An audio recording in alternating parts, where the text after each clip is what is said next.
so our case is Honig versus Doe. And basically this case involves the Individuals with Disabilities of Education Act. In this case, there were a couple students with mental disabilities who were acting out in class, and due to their physical altercations in class, they were suspended by the school board indefinitely. However, the student had an IEP, which is an individualized education plan, and the automatic suspension just based off of their disability interfered with their IEP, because their IEP gives them a constitutional right to a fair education, and suspending that student based on just the actions of their disability counteracted the IEP. So we're going to act out exactly what happened and how it got to the Supreme Court and what came out of it. Hello everyone, I'm John Doe. I have an IEP. This helps the school set up a design to help me cope with my aggression. However, an after-school activity occurred. I choked out a fellow student. Officials broke it up, and then it was later reported. Come on, bro, it's that easy.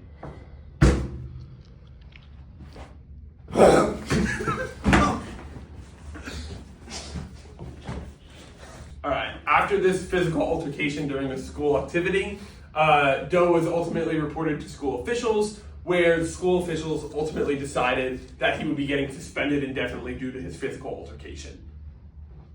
All right, Doe, you had another physical altercation with a student where you choked them out to the ground. I know you have an IEP where we're supposed to be helping you manage your aggressive behaviors during class, but we cannot tolerate this. You're getting expelled. Like I said, I know you have a mental disability where you have aggressive behaviors, and we're supposed to be giving you an education and helping you through that, but we draw the line at this. We're not going to tolerate it. So as of now, you're going to be suspended until the conclusion of the expulsion proceedings. This isn't right! After sitting down with the principal, I will now be suing the school for violating my IEP and violating my Individual with Disability Education Act.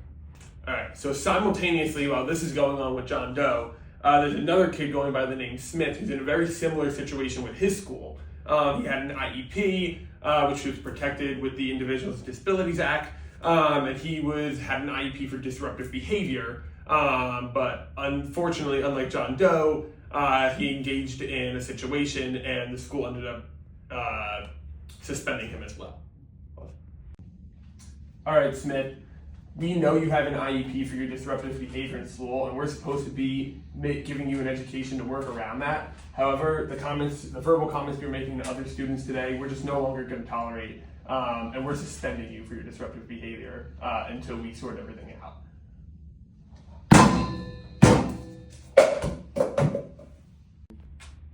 As a result, I'm going to join John Doe's lawsuit.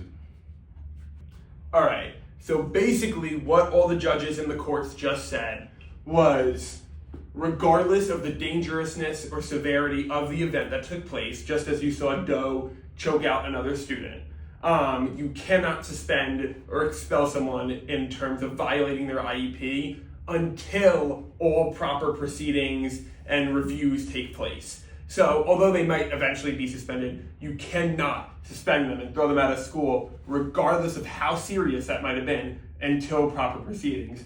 So, hypothetically, Doe could have choked out that student, and he's still allowed back in school until proper proceedings take place, which some of you might be saying is a little extreme given the severity of that event.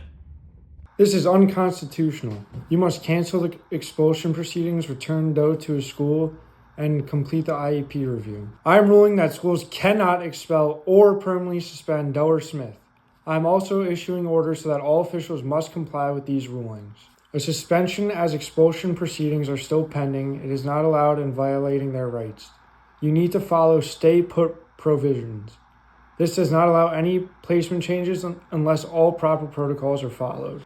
There is no exception for the level of dangerousness or severity. Therefore, you cannot use your discretion of the incident to override their constitutional rights of their IEP. They cannot be suspended for any level of dangerousness until all proper proceedings take place. After all this being said, Honig came in, who's a superintendent of California, and he said, whoa, we can't just move along with this. We have to make some provisions to the Stay Put Act which we need to have a cert to have a dangerous exception. So the student still has an IEP. However, they can't, if excessive harm is being done, there is a way for students to still get suspended to ensure that our students will be safe in schools. All right, in conclusion, just to wrap up our case of Honig versus Doe. So there were some students with IEPs dealing with aggressive behaviors in their class and verbal comments of aggression. And basically they acted out on these acts, but they had an IEP for the school to help them with it. But because of the nature of their acts of which they happened, those specific incidents, school said, no, we're suspending. We're not tolerating this. So then Doe and Smith, the other kid, came and said, well, we have an IEP, we're suing you.